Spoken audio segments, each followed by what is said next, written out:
só passar a bola para você meter para dentro do gol. Sabe que quando eu comecei a jogar, eu adoro jogar futebol, até estou um tempo sem jogar por causa da pandemia, mas a minha posição original era goleiro, porque eu não jogava muito bem na linha, né? Aí botavam no gol. Mas aí, aos poucos, eu comecei a jogar de centroavante, né? E embora não tenha muita técnica, eu sempre comecei a fazer gol. E aí eu tenho uma camisa gravada Casse Gol, então acertou a posição que eu jogo, né? De centroavante. Então vamos lá. Márcio, falar um pouquinho, então, sobre o trabalhismo, né? Primeiro, há uma discussão se trabalhismo é uma ideologia, é uma cultura política. O livro do Wendel, inclusive, que vai ser o teu próximo convidado, eu acho que vale. Eu acabei escrevendo o pós-fácio do livro e já comprei lá o meu, vou esperar chegar. Ele fala um pouco dessa trajetória toda e ele tem uma parte lá do livro que tem essa discussão, né? Trabalhismo, cultura política, né? Ideologia, etc. Bom, eu classifico o trabalhismo como uma ideologia política. Tá? Daqui a pouco eu vou explicar o porquê. Só que uma ideologia, a partir do momento que ela começa a ser implementada, ela começa a ser adotada, quando ela começa a virar hegemônica, ela vai se tornando uma cultura política. Por isso que muitos dizem que nós estamos numa guerra cultural, porque, na verdade, é a narrativa de qual ideologia se faz presente. Hoje nós temos o mainstream econômico, a hegemonia hegemônica que tu liga o noticiário e tu assiste, o liberalismo econômico, que prega o quê? Um Estado mínimo. Só que é muito bonito no papel. Só que o Estado mínimo, ele nunca em nenhum local do mundo resolveu problemas de imensa desigualdade como é a do Brasil. E o trabalhismo, então, ele acaba sendo uma ideologia que ela está dentro do espectro do capitalismo, porque o trabalhismo ele não prega romper com o capitalismo, então a coisa mais ignorante no sentido de falta de conhecimento que alguém pode querer atribuir ao trabalhismo ou ao comunismo. Tanto que comunismo não existe, inclusive, né? Em termos econômicos. O que é o comunismo? É um sistema o comunismo é um sistema onde os meios de produção pertencem ao coletivo. Nós tivemos duas experiências, o socialismo e o capitalismo. No socialismo, os meios de produção pertencem ao Estado. Então, não existiu o comunismo de fato. Havia um movimento comunista no sentido de tornar o mundo comunista, mas ele nunca existiu de fato, né? E o capitalismo é um modo de produção, é um sistema onde os meios de produção pertencem ao privado. Então, tu tem a propriedade privada dos meios de produção. E essa que é a grande discussão do século XXI, que algumas pessoas erradamente atribuem como comunismo. Qual é a grande discussão? Se o Estado deve intervir mais ou menos na economia.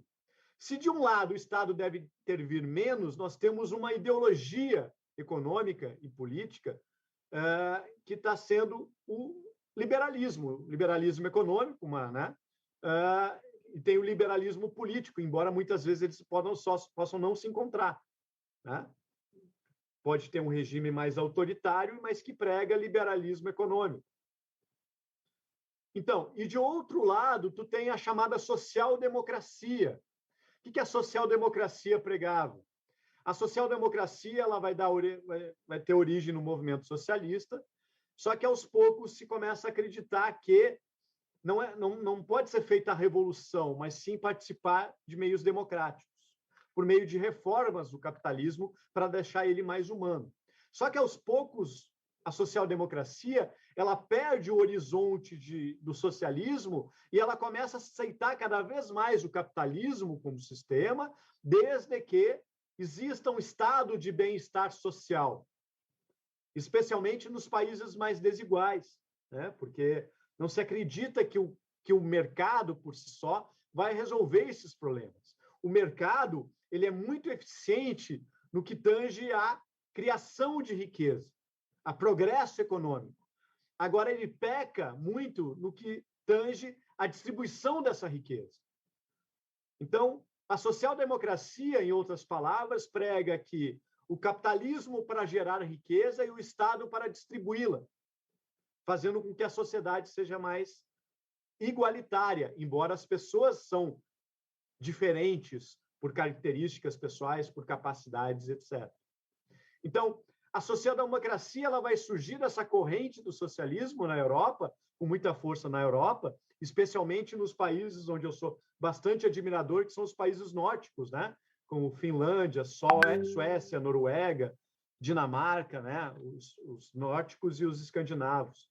Então, a social-democracia, ela vai, né? Mas também tem a sua base muito forte na própria Alemanha, né? De Weimar, enfim, a própria França. Então, tu começa a ter a própria Inglaterra no pós-guerra criando um sistema único, né? Público de saúde, que depois, no governo Margaret Thatcher, começa a ser desmantelado, e, enfim. Então, a social-democracia ela tem essa origem. Nos Estados Unidos, a gente tem uma outra espécie de social-democracia que eles não chamam com esse nome, porque aqui a ideologia econômica, que também vem por cima, vem junto com uma doutrina chamada keynesianismo, que é considerado o pai da macroeconomia, foi muito forte no governo Roosevelt, com seu New Deal, que é fruto até de um outro artigo que eu acho que eu te mandei, né? Eu escrevi um artigo em 2017, que foi apresentado no Encontro Internacional da Associação Keynesiana, depois virou um artigo. Nota, eu falava isso lá em 2017, o pessoal, até quando eu participei desse artigo, o pessoal, mas tá louco, New Deal para o Brasil, algumas pessoas me questionavam, né? E eu falava lá naquela época a necessidade do New Deal, do novo New Deal para o mundo, que o governo Biden está começando a desenhar, né? O chamado New Deal verde. Então, os Estados Unidos têm essa experiência, que, na minha opinião, é um dos maiores estadistas do mundo, que na época era acusado até de comunista, embora não tinha nada de comunista. Daqui a pouco, né, até vão acusar Jesus de comunista. Enfim, porque se tu começa a ter uma preocupação mais com o social, tu acaba sendo acusado de comunista, ou adjetivado de comunista, né? E, na verdade, o governo Roosevelt, ele pregava o quê? O pós-guerra, depois da Primeira Grande Guerra Mundial, vem a quebra da Bolsa de Nova York, a Grande Depressão de 29, e o mundo mergulha numa crise, com seu epicentro nos Estados Unidos espalhada para a Europa, e o governo Roosevelt levanta os Estados Unidos, com uma política bastante intervencionista, focada principalmente na geração de renda e emprego, que é o que mais é necessário atualmente no Brasil de hoje. Então, os Estados Unidos têm essa política do New Deal, esse plano econômico, mas aos poucos começa a se criar uma nova corrente do pensamento econômico, que também acaba se criando uma cultura. Na década de 50, 60, todos éramos keynesianos. O mainstream econômico era keynesiano. No Brasil, a gente começa a ter uma outra experiência com o Vargas, né?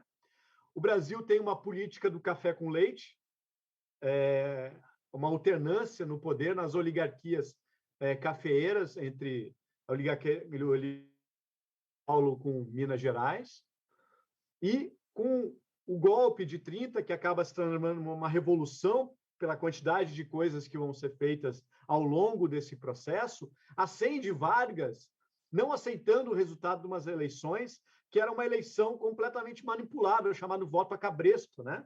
As mulheres não votavam, uma parcela ínfima da população votava, e era nesse contexto que Getúlio não aceita o resultado das eleições, onde do outro lado está o Júlio Prestes, não confundir com Luiz Carlos Prestes, e o Vargas não aceita e acaba tomando o poder. É interessante falar que, aqui no Rio Grande do Sul, o Brasil começa a ter uma experiência, então, de uma tentativa longínqua de social-democracia, que aqui no Brasil se chama de o trabalhismo brasileiro, onde esses dois aqui são os seus principais ícones, e depois o Brizola tenta retomar isso, né? Tentando ser candidato à presidência em 89.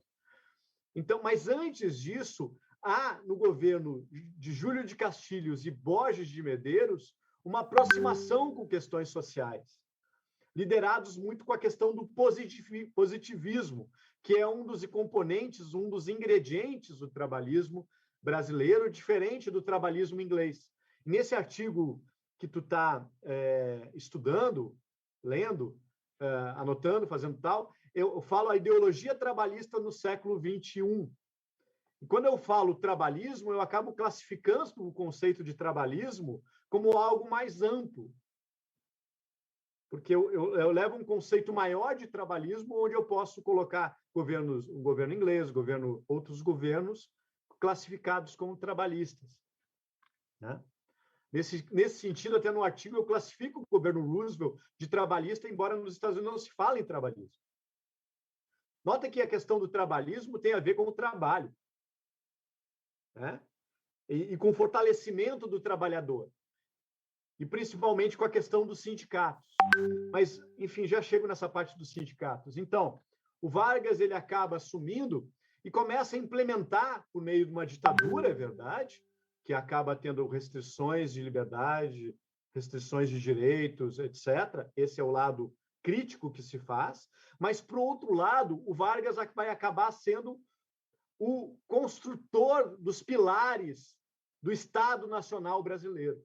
Que se fala muito em nacionalismo, as cores do Brasil, se deve muito a Vargas. O Vargas, inclusive, na época, proibiu de se hastear as bandeiras dos estados e a única bandeira a ser hasteada as bandeiras dos estados e a única bandeira hasteada era do Brasil.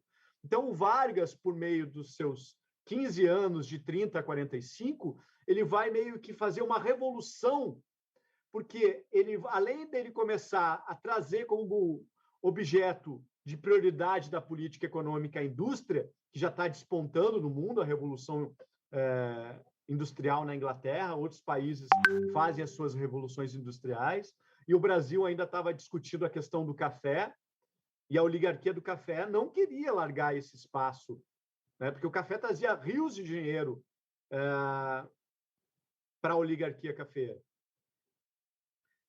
Inclusive,